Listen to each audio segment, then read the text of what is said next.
আপনারা দেখছেন একুশে টেলিভিশন। একটি মানুষও গৃহহীন থাকবে না বললেন প্রধানমন্ত্রী। উন্নয়নশীল দেশের মর্যাদা ধরে রাখার অঙ্গীকার। করোনায় আরও 50 মৃত্যু, 55 দিনের মধ্যে সর্বোচ্চ শনাক্ত 3,319, অনুমোদন পেল জনসনের টিকা। স্বাস্থ্য খাতে বরাদ্দ নিয়ে বিরোধী সংসদ সদস্যদের আপত্তি, টিকা ব্যবস্থাপনায় সমন্বয়হীনতার অভিযোগ।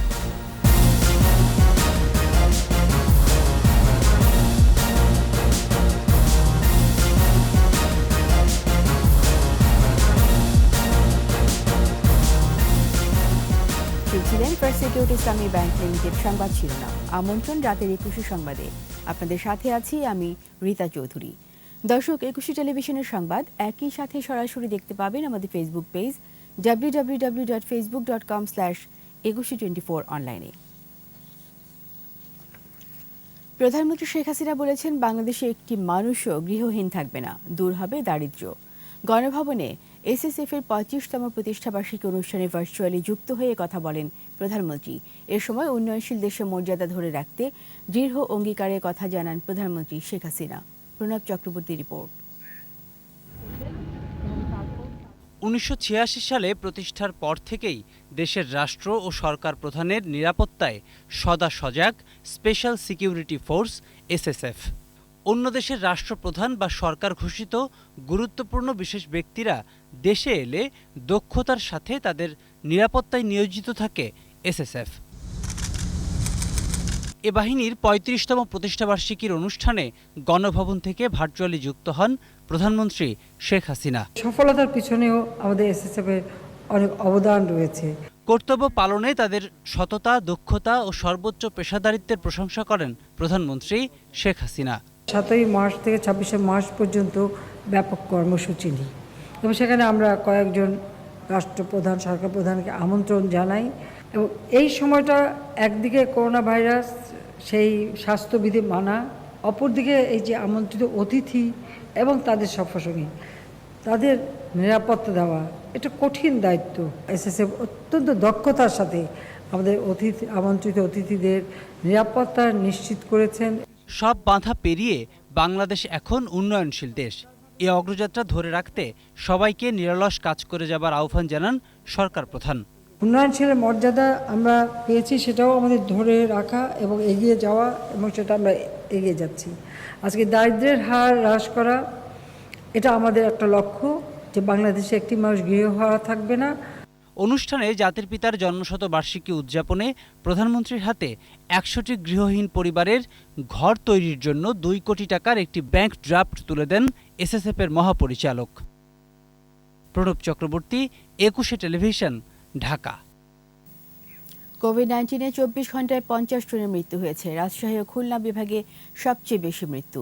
শনাক্ত হয়েছে 3,319। পরীক্ষার বিপরীতে দৈনিক সংক্রমণ হার 14.27%। এদিকে ঔষধ প্রশাসন অধিদপ্তর থেকে ষষ্ঠ টিকা হিসাবে দেশে জরুরি ব্যবহারে অনুমোদন পেল বেলজিয়ামে উৎপাদিত 1 ডোজের টিকা জনসন অ্যান্ড জনসন। বিস্তারিত জানাচ্ছেন স্মৃতি মণ্ডল। করোনায় বাড়ছে সংক্রমণ ও মৃত্যু। সীমান্ত এলাকা ছাড়িয়ে সংক্রমণ ছড়িয়ে পড়ছে অন্যান্য স্থানে। বাড়ছে ভারতীয় ভ্যারিয়েন্টে আক্রান্তের সংখ্যা। স্বাস্থ্য অধিদপ্তরের তথ্য মতে 24 ঘন্টায় কোভিড-19-এ আরও 50 জনের মৃত্যু হয়েছে। মৃতের সংখ্যা বেড়ে 13,222। 23,265 জনের নমুনা পরীক্ষায় শনাক্ত 3,319। মোট শনাক্ত 8,33,291। নতুন 2,243 জন সহ সুস্থ হয়েছে 7,71,073। পরীক্ষা বিপরীতে দৈনিক সংক্রমণ হার 14.27%। সুস্থতার হার 92.53 এবং মৃত্যু 1.59%। 24 ঘন্টায় সবচেয়ে বেশি মৃত্যু রাজশাহী ও খুলনা বিভাগে, 15 জন করে মারা গেছেন। আর ঢাকা ও চট্টগ্রাম বিভাগে 6 জন করে মৃত্যু হয়েছে। হাসপাতালেই মারা গেছেন 48 জন। এদিকে জনসন অ্যান্ড জনসনের 1 ডোজের করোনা টিকা জরুরি ব্যবহারে অনুমোদন দিয়েছে ঔষধ প্রশাসন অধিদপ্তর। বেলজিয়ামের প্রতিষ্ঠান জেনসেন এটি তৈরি করেছে। এটি দেশে অনুমোদনপ্রাপ্ত ষষ্ঠ টিকা। 18 বছর বা তার বেশি বয়সীরা নিতে পারবেন। 2 থেকে 8 ডিগ্রি সেলসিয়াস তাপমাত্রায় সংরক্ষণ করা যাবে এই টিকা। স্মৃতিমণ্ডল, একুশে টেলিভিশন, ঢাকা। এদিকে রাজশাহী মেডিকেল কলেজ হাসপাতালে করোনা ইউনিটে 24 ঘন্টায় আরও 12 জনের মৃত্যু হয়েছে। এছাড়া খুলনায় 4 জন, সাতক্ষীরায় 3, যশোরে 3, নওগাঁয় 2 ও ঠাকুরগাঁওয়ে 1 জন মারা গেছেন। এদিকে বিভিন্ন জেলার বেশি সংক্রমিত এলাকার লকডাউন চলছে, আর বিভিন্ন হাসপাতালে বাড়ানো হচ্ছে শয্যা সংখ্যা। প্রতিনিধিদের সহায়তায় রত্না জামানের রিপোর্ট। রাজশাহী মেডিকেল কলেজ হাসপাতালের করোনা ইউনিটে গত 24 ঘন্টায় আরও 12 জনের মৃত্যু হয়েছে। এর মধ্যে 8 জন করোনা পজিটিভ ছিলেন, বাকিরা মারা যান উপসর্গ নিয়ে। তবে রাজশাহীতে 2 দিনে সংক্রমণ কমেছে 23.50%। শনাক্তের হার হয়েছে 30.17%। এদিকে চাপ সামলাতে রোগীর শারীরিক অবস্থা বুঝে ভর্তি নেওয়া হচ্ছে বলে জানান হাসপাতালের পরিচালক। আর চিকিৎসা সেবা নিয়ে সন্তুষ্টি জানিয়েছেন রোগীর স্বজনরা। পজিটিভ হলেই সবাইকে ভর্তি নেওয়া হচ্ছে না। আমরা বলছি যাদেরকে, কারণ তো বেডগুলো আমরা যতটা ভর্তি আছে আমি সবগুলোই ক্রিটিক্যাল রোগী, যাদের অক্সিজেন স্যাচুরেশন অক্সিজেনটা দরকার পড়ছে তাদেরকে আমরা ভর্তি করাচ্ছি। 24 ঘন্টায় খুলনা মেডিকেল কলেজ হাসপাতালে 4 জনের মৃত্যু হয়েছে। 2 জনের বাড়ি খুলনায় ও 2 জন নড়াইলের। নাটোরে করোনায় আরও 2 জন মারা গেছেন। সংক্রমণের হার 19% বেড়ে হয়েছে 60%। এদিকে নাটোর ও সিংড়া পৌরসভায় দ্বিতীয় দফায় লকডাউন আরও 7 দিন বাড়ানো হয়েছে। নওগাঁয় ক্রমেই করোনা আক্রান্ত ও মৃত্যুর সংখ্যা বাড়ছে। 24 ঘন্টায় আরও 2 জনের মৃত্যু হয়েছে। 24 ঘন্টায় শনাক্তের হার 26.41%। ঠাকুরগাঁও জেলায় 94 জনের নমুনা পরীক্ষা করে নতুন 43 জন শনাক্ত। আক্রান্তের হার 33.88%। মারা গেছেন 1 জন। 24 ঘন্টায় সাতক্ষীরা মেডিকেল কলেজ হাসপাতালের করোনা ইউনিটে 3 জনের মৃত্যু হয়েছে। শনাক্তের হার 48.92%। এদিকে হাসপাতালের করোনা ইউনিটে আরও 100 শয্যা বাড়ানো হয়েছে। করোনা সংক্রমণ বেড়ে যাওয়ায় 21 জুন পর্যন্ত দিনাজপুর সদর উপজেলায় লকডাউন দেয়া হয়েছে। চুয়াডাঙ্গার দামুড়হুদা উপজেলায় শুরু হয়েছে 14 দিনের লকডাউন। পুরো জেলায় শনাক্তের হার 47.16%। রত্না জামান, একুশে টেলিভিশন। স্বাস্থ্য খাতের ব্যয় নিয়ে জাতীয় সংসদে আপত্তি তুলেছেন বিরোধী দলীয় সদস্যরা। আগের বরাদ্দ খরচ করতে না পারায় মন্ত্রণালয়ের সক্ষমতা নিয়ে প্রশ্ন তোলেন তারা। বাজেট আলোচনায় অংশ নিয়ে টিকাদানে গতি নিয়েও ক্ষোভ জানান তারা। টিকা ব্যবস্থাপনায় সমন্বয়হীনতার অভিযোগ এনে স্বাস্থ্য খাতে সুশাসন ফিরিয়ে আনার আহ্বান জানান বিরোধী এমপিরা। বাকিটা জানাচ্ছেন আকবর হোসেন সুমন। একাদশ জাতীয় সংসদের ত্রয়োদশ অধিবেশনে 2021-22 অর্থবছরের বাজেট সম্পর্কে আলোচনায় অংশ নেন সাংসদরা। সমালোচনা তো আসবেই। আলোচনায় জাতীয় পার্টি এবং বিএনপির সাংসদরা করোনা টিকা ও স্বাস্থ্য খাতের বরাদ্দ ব্যয় নিয়ে সমালোচনা করেন। প্রতি বছর স্বাস্থ্য ব্যয় মেটাতে দারিদ্র্যসীমার নিচে চলে যায় 66 লক্ষ মানুষ। মাননীয় স্পিকার, এদিকে চলতি অর্থবছরের প্রথম 10 মাসে সার্বিকভাবে এডিপির 49% বাস্তবায়িত হয়েছে। স্বাস্থ্যসেবা বিভাগে এই হার মাত্র 25%। এই মহামারীর মধ্যে অপর্যাপ্ত বরাদ্দের অর্ধেক খরচ করতে পারে নাই স্বাস্থ্য বিভাগ। মানে অর্থমন্ত্রী তার বাজেটে বলেছেন তিনি 10 কোটি মানুষকে টিকা দিবেন এবং প্রতি মাসে 25 লাখ টিকা। মানে স্পিকার, প্রতি মাসে যদি 25 লাখ টিকা দেওয়া হয় 6.5 বছর লাগবে 10 কোটি মানুষকে টিকা দিতে। শিক্ষা খাতে আরোপিত শুল্ক কমানোর প্রস্তাব এবং বাজেট বাস্তবায়নে সুশাসন প্রতিষ্ঠারও তাগিদ আসে আলোচনায়। স্বাস্থ্য খাত, শিক্ষা খাত, সামাজিক সুরক্ষা খাত, খাদ্য নিরাপত্তা খাত এবং ইন্টারনেটের ব্যবহারের খাতে মৌলিক অধিকার হিসেবে গ্রহণ করে এই ক্ষেত্রে কাঠামোগত পরিবর্তনের জন্য পদক্ষেপ দেওয়ার দরকার ছিল। টিকা নিয়ে তগলুকি কাণ্ড, সমন্বয়হীনতা বন্ধ করুন। দেশ শাসনেও সুশাসন দরকার, তেমনি বাজেট বাস্তবায়নেও সুশাসন দরকার। সংসদে উত্থাপিত বাজেটের সমালোচনার জবাব দেন সরকার দলীয় সাংসদ। অভিযোগ করেন সর্বোচ্চ স্বাস্থ্য সুবিধার পরেও বিষয়গুলোকে রাজনৈতিক ইস্যু করা হচ্ছে। বাজেট দেওয়া হয়েছে, কোথাও কোথাও কিছু অসঙ্গতি থাকতে পারে, নিশ্চয়ই আলোচনায় সেটা আসবে। আমার দুঃখ খালি যে একটা অ্যাপ্রিসিয়েশন শুনলাম না অপোজিশন। ওরা নিজেরাই বলছেন ভালো চিকিৎসা, কোনো সন্দেহ নাই, দেশের সেরা এবং দেশের বাইরের সেরা কনসালটেন্টরাই তাকে দেখছেন। তারপরে শুধুমাত্র রাজনৈতিক কারণে ইস্যু করার চেষ্টা করেছে। অধিবেশনের শুরুতে কণ্ঠ ভোটে পাশ হয় হজ ও ওমরা ব্যবস্থাপনা বিল 2021।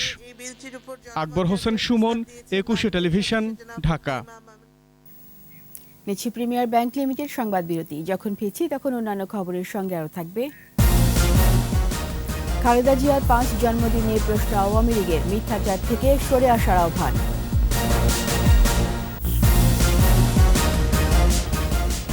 আবার আমন্ত্রণ রাতের 21 সংবাদে। সবুজ বাংলাকে আরও সবুজ করতে সবাইকে অন্তত 3টি করে গাছ লাগানোর আহ্বান জানিয়েছেন প্রধানমন্ত্রী শেখ হাসিনা। গণভবনে কৃষক লীগের বৃক্ষরোপণ কর্মসূচি উদ্বোধন করেন প্রধানমন্ত্রী শেখ হাসিনা। এ সময় একটি পলাশ ফুলের চারা রোপণ করেন প্রধানমন্ত্রী। তার মেয়ে সাইমা ওয়াজিদ পুতুল রোপণ করেন একটি কুলের চারা। পরে আওয়ামী লীগ ও সকল অঙ্গ সংগঠনের নেতাকর্মীদের গাছ লাগানোর আহ্বান জানান প্রধানমন্ত্রী।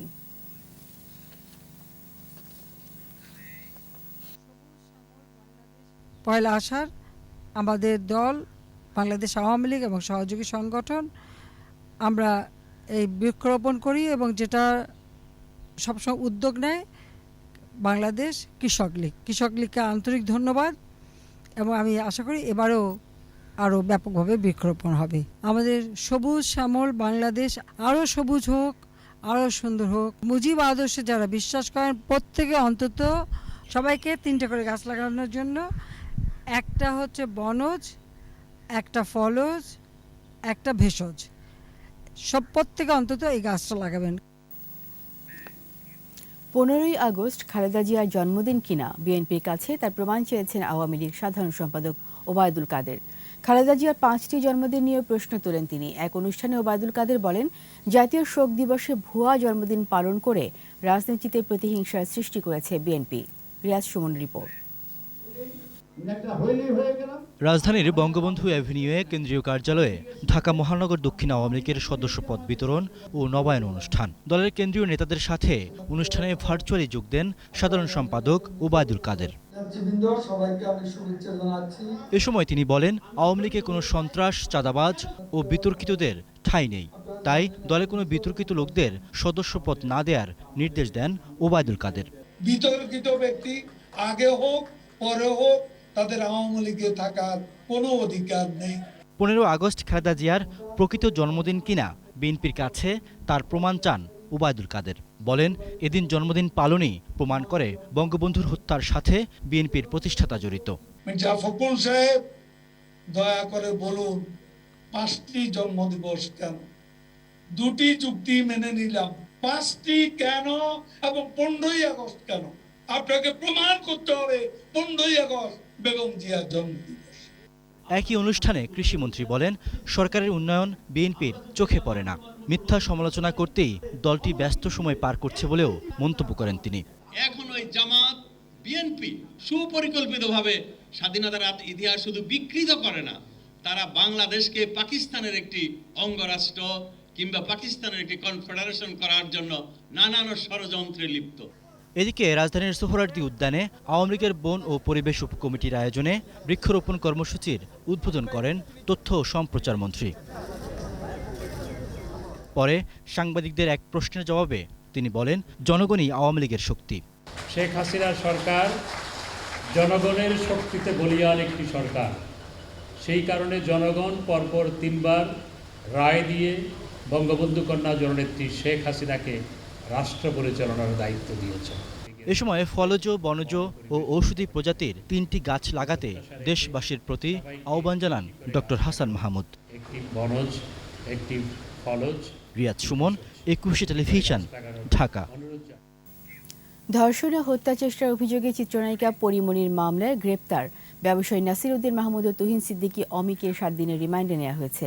রাজধানী বিমানবন্দর থানার মাদক মামলায় দুপুরে তাদের ঢাকা চিফ মেট্রোপলিটন ম্যাজিস্ট্রেট আদালতে হাজির করে 10 দিনের রিমান্ড আবেদন করা হয়। আদালত 7 দিন করে রিমান্ড মঞ্জুর করেন। একই মামলার আসামি লিপি আক্তার, সুমি আক্তার ও নাজমা আমিন স্নিগ্ধার 3 দিন করে রিমান্ড মঞ্জুর করে আদালত। সোমবার বিকেলে নাসির ও তার 4 সহযোগীকে 1000 ইয়াবা ও বিদেশি মদ সহ গ্রেপ্তার করে ঢাকা মহানগর গোয়েন্দা পুলিশ। একই দিন ধর্ষণ ও হত্যা চেষ্টার অভিযোগে নাসির ও তার সহযোগীদের বিরুদ্ধে সাভার থানায় মামলা করেন চিত্রনায়িকা পরিমণি।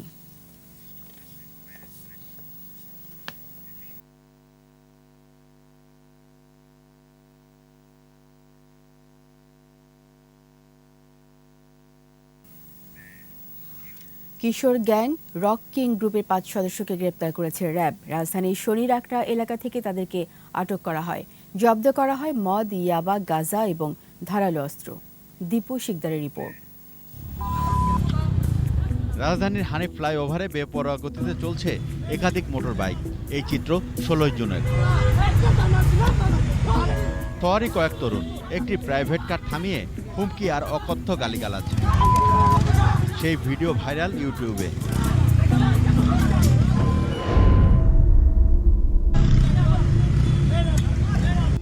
এরকম অনেক অপকর্মে জড়িত থাকাদের শনাক্ত করে র্যাব, পরে গ্রেপ্তার করা হয় তাদের। হানিফ ফ্লাইওভারের উপরে কিছু কিশোর মোটরসাইকেল যোগে একটি প্রাইভেট কারের গতিরোধ করে হেনস্থা করে। র্যাব ৩ রাজধানীর শনির আখড়া এলাকায় অভিযান চালিয়ে রক কিং গ্রুপের ৫ জন সদস্যকে দেশীয় অস্ত্র ও মাদকসহ গ্রেফতার করে।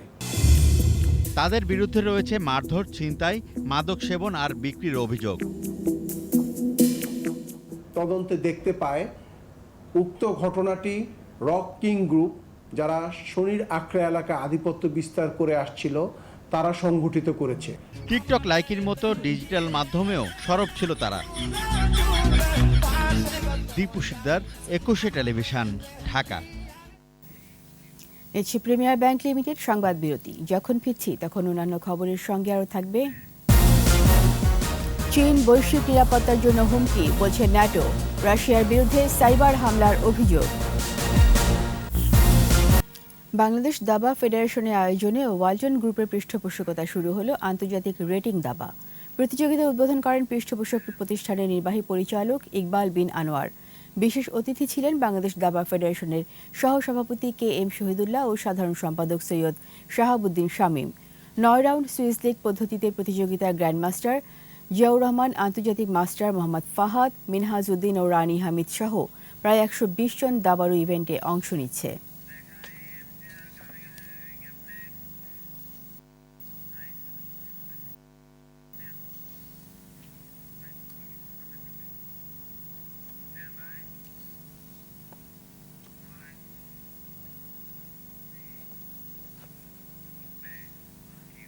আর এরই সাথে শেষ করব রাতের 21 সংবাদ। যাবার আগে ফার্স্ট সিকিউরিটি ইসলামী ব্যাংক লিমিটেড সংবাদ শিরোনামগুলো আরও একবার। একটি মানুষও গৃহহীন থাকবে না বললেন প্রধানমন্ত্রী। উন্নয়নশীল দেশের মর্যাদা ধরে রাখার অঙ্গীকার। করোনায় আরও 50 মৃত্যু, 55 দিনের মধ্যে সর্বোচ্চ শনাক্ত 3319। অনুমোদন পেল জনসনের টিকা। স্বাস্থ্য খাতে বরাদ্দ নিয়ে বিরোধী সংসদ সদস্যদের আপত্তি, টিকা ব্যবস্থাপনায় সমন্বয়হীনতার অভিযোগ।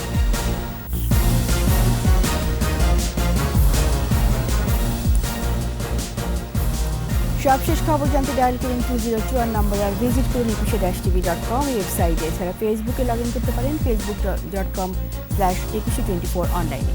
21 খবর দেখুন, 21 সাথেই থাকুন। স্বাস্থ্যবিধি মেনে চলুন, সুস্থ থাকুন। ধন্যবাদ।